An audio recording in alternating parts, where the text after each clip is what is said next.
And I'm pleased to be hosting a show with executive directors and key people of local nonprofits of our community. I myself have worked in the nonprofit world for over 30 years. In those years, I've realized that the majority of the community does not know about the organizations that provide such critical services and benefits to our community that we sometimes take for granted. Nonprofit Insider is a chance to hear about the organizations that touch so many of our community.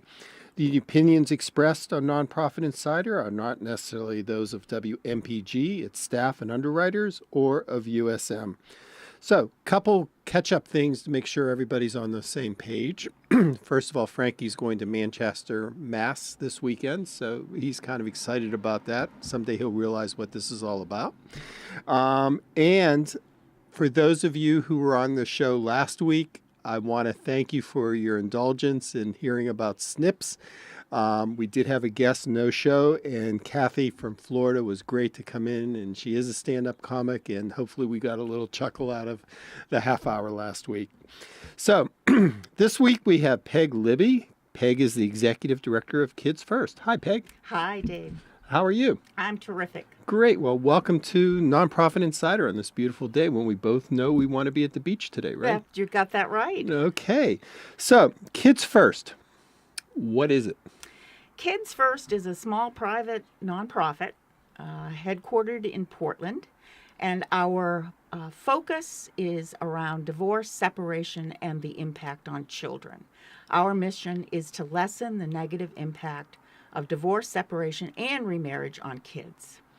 So, are there other organizations around the country similar to what you do, or are you kind of a unique model, or? We are kind of a unique model, actually. There are agencies around the country who do bits and pieces of what we do, but whenever I've traveled around the country to various conferences, I'm always amazed and extremely proud of the scope of services that we have here in Maine for kids whose parents are in conflict and in transition. So when you talk about scope of services, can you describe some of these? Oh, sure. I know that would be very difficult. Very difficult. I'd hate to talk about Kids First. What I call our signature program is called the Kids First program, and it's a 4-hour Saturday morning program. It's designed for parents, not for children, and it is designed to help parents understand what behaviors, what language, what things make this so difficult for kids. And the thing I love about the Kids First program is it's not rocket science. It is practical information, tools that they can use to lessen the conflict for their kids. Divorce is really difficult for kids, but it's really conflict that is the hardest on children. And so that Saturday morning program is 4 hours. It's presented by a team of a man and a woman. One is a mental health professional. The other is a family law attorney. And I always say we're not pro-moms, we're not pro-dads, we're pro-kids. So you're asking parents who are going through a divorce to sit in a room together for 4 hours to talk about their kids. Not necessarily together, and there isn't a lot of talking on the parents' part. We call the program psychoeducational. Okay. So in Portland, twice a month, we offer the Kids First program. And there's about 40 parents. So number one, they don't have to attend together. Okay. Some parents find that very difficult, and we understand that. Yeah, that's what I was wondering. Yeah. Hopefully they will reach a point where they can do things together, like take a child out for an ice cream cone. But usually they're in the middle or at the very beginning stages of divorce. It's very difficult. Some can come together, and that's great, but it isn't an expectation. So you've been with Kids First for a bunch of years, haven't you? I have. I'm actually the first and only executive director that they have had. Kids First was formed in 1997, opened in January of 1998, and I have had the privilege of being the executive director all that time. What do you think your biggest challenge has been? You know, it's outside of funding. You just took my answer away. Fundraising is a huge challenge, and especially for an executive director who comes from the background of fundraising and marketing, because I was hired because of that was my background. And so I knew from the get-go that I was going to have to wear the hat of development director and executive director. And I think that that has been my biggest challenge. Sometimes, even though boards think it works, it kind of doesn't in many, many ways. It's really hard. It's really hard. And I've really I've enjoyed every aspect of the job, I have to say. But I've really enjoyed the program side of the job because that's not what I've done in my professional career. I certainly do a lot of fundraising still, but I have a great board and I have a great staff, and I sort of oversee fundraising as opposed to being in the trenches. Right. And I'm from the school of that the executive director should do a certain percentage of fundraising no matter what. I agree. I agree. I've worked for other agencies, and the executive director didn't even show up for special events, and that's just not right. Or they didn't make the phone calls that needed to be made. Right. They didn't make the connections that needed to be made. And there's a certain reality. Certain donors really want to hear from the executive director. And I think they deserve to. Absolutely. Absolutely. So we talked about the challenges. What would you say your biggest aha moment has been? What's the one thing that you could turn back and say, gosh, I did that?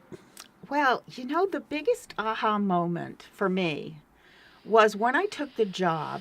I knew that divorce was difficult for children, but I also knew that it's very prevalent. About half the marriages in the United States end in divorce. Half the kids in any classroom are probably going to have had some dealings with divorce. What surprised me, what was the aha, was that divorce is a very big deal to kids. It's a very big deal. And in our divorce support groups, kids talk about what an upheaval it is, what the loyalty binds are like, what it's like being a messenger, what it's like traipsing your stuff from house to house, what it's like being asked to be a spy. Parents, I think the good news is, which is another aha moment, is that parents have the power and the ability to lessen the negative impact on their children substantially, just by the way they behave, just by the way the language they use. They have the power to do that. And our job is to help them understand that they do, and to keep the conflict away from their children. Do you ever see that juice commercial where the guy's doing sit-ups and working out, and the trainer says, "Did you take your juice today?" And he says no, and they whack her, and the trainer whacks him on the head. Yes. If you had to pick one whack-ahead moment or one whack-ahead thing that you just want to instill in these parents, what would it be? Wow, that's a really good question. You'd like the phrase the whack-ahead? Yeah, I do like the phrase the whack ahead. I think that parents seem to think that their children are not aware of the conflict because, I never talk about it in front of them. I never discuss it with them. And the next second they're on the phone with grandma, going on and on about what an idiot mom or dad is. Or after the kids are asleep. Oh, they were asleep. They didn't hear a thing. Parents are clueless when it comes to what their children pick up on. That's scary. Yeah, it is. It is, especially when their family's going through such a turmoil. It's tough. I just, fortunately I was in a home that was very stable and we didn't go through this. So I just couldn't imagine what some of these kids are going through. Well, I was married before this marriage now, and it ended in divorce, and it was so painful for me. It felt like I had failed, and I didn't have any children. I can't imagine. I didn't need to deal with my partner anymore. There was no reason to have any conversations. When you divorce with children, you are a parent forever. You are a parent forever, and you probably, hopefully, want to be in that child's life forever.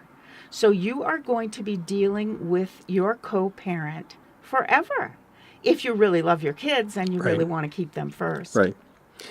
Well, we're at our midpoint identifier, and you indicated that you did not know I asked you a trivia question. I did not know that. I didn't know I was going to have to do the weather either, but Well, that's a surprise we tell everybody. So if you're ever a guest on the show, anticipate you're going to be doing the weather.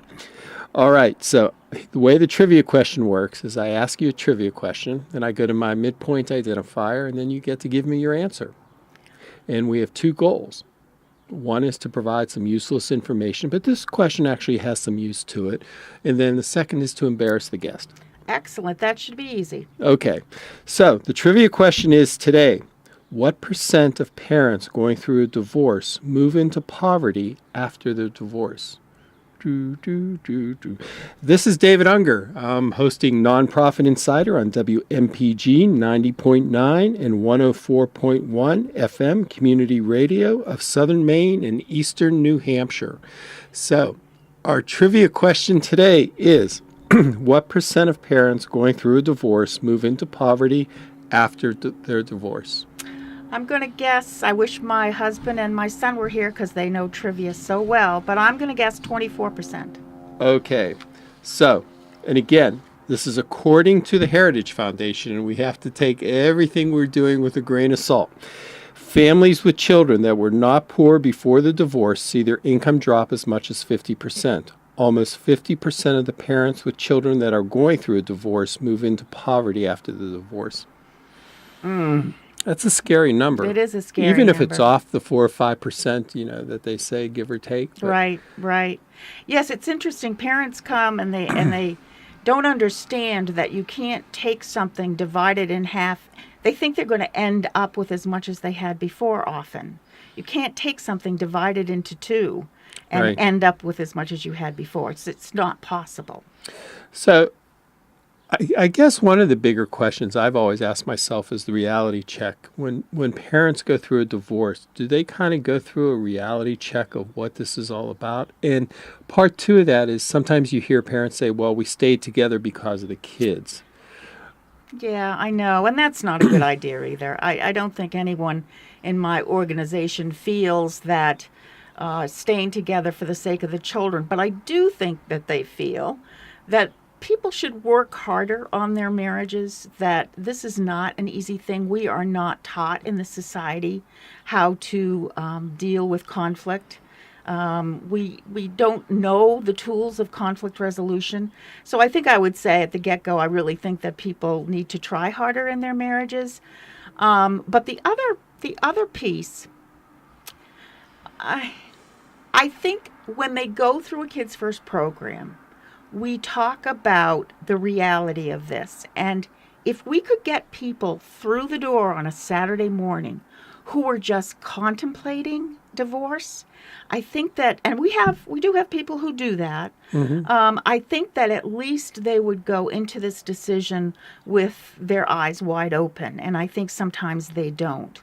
One of the things we talk about in the program is that just like the process of grief, when you're going through a divorce, you go through very predictable stages. The denial stage, the letting go stage. There's even one stage that we irreverently call the whoopee stage. And usually there's a stage when parents will say, well, wait a minute, I am now by myself. I can start to date. I can, maybe I'll buy a sports car. Maybe I'll do this. Maybe I'll do that. And they're trying out new identities. That can be tough for kids. Oh, I can only imagine. That can be tough. But it is a very predictable stage. And then hopefully everybody moves into the last stage, which is moving on with their lives, having some stability. Kids really want stability. Kids really want to know what's going to happen. Little kids want to know, where am I going to spend my after school hours? Am I still going to be able to see Grammy, Right. Novak? They want to be reassured about very specific things. And, the other thing you just mentioned that caught me was the extended families that are involved. Yes, the tribes. The ones that line up on the sidelines, and they can add as much conflict as the two parents do. You're kidding me. Isn't that surprising? We actually have grandparents and aunts and uncles who come and sometimes will sit in on a Kids First program. They're really smart, and they know that their behavior also will impact the children. If you go over to the maternal grandmother's house and she is bad-mouthing dad nonstop, kids really feel like they're a part of both parents. And when somebody does that, they feel as though a part of them is also being bashed. So the second circle, we call it, the people that surround the mom and dad and family, can play a big part in either heightening the conflict or lessening the conflict. If you closed your doors tomorrow, what impact would that have on the community? I think it would be huge. I think that people don't understand how disruptive divorce is to a child. If they went to a teen homeless shelter and asked how many children were from homes where there weren't a mom and dad, if they went to looked at the substance abuse figures, if they looked at teenage alcoholism, they would all be related to divorce and separation. And I don't think I'm being dramatic in that. I think that what we've tried to do and what we've accomplished in the last 18 years is when people think, whether they're a therapist, an attorney, a school counselor, a nurse, a doctor, when they think about divorce and children, they think about kids first. And that has been my goal and my mission, and I think we've gone a long way in accomplishing that. If we closed tomorrow, I really think that there would be a huge gap in services. And how many people are you servicing a year? Get this. We have 4 staff people. 1 is full-time, which is me. We hire people to teach our classes. Okay. We provided direct services to over 3,500 people last year on a budget of less than $400,000. Wow. We are efficient, and we're proud of it. And your fundraising is just through private donations, grants? I mean, you don't receive any state funding or anything? No, we do not. We do not. It's all through the generosity of the community. And it's on my mind all the time, David, to be honest. All the time I'm thinking about, the budget. Are we going to make it this year? We're at the halfway point. Have we raised half of what we need? Every year we got really close. Some years are a little bit in the red. Some years are a little bit in the black. But we are not living off the fat of the land, shall we say. Do you have a signature event? We do. We do. And what might that be? What might that be? Well, this is your trivia question. What might it be? Right. It's the gala. Okay. And the reason that we all have galas is because they work. Right. And because we're such a small organization, we don't have a lot of small special events. We have the one big event.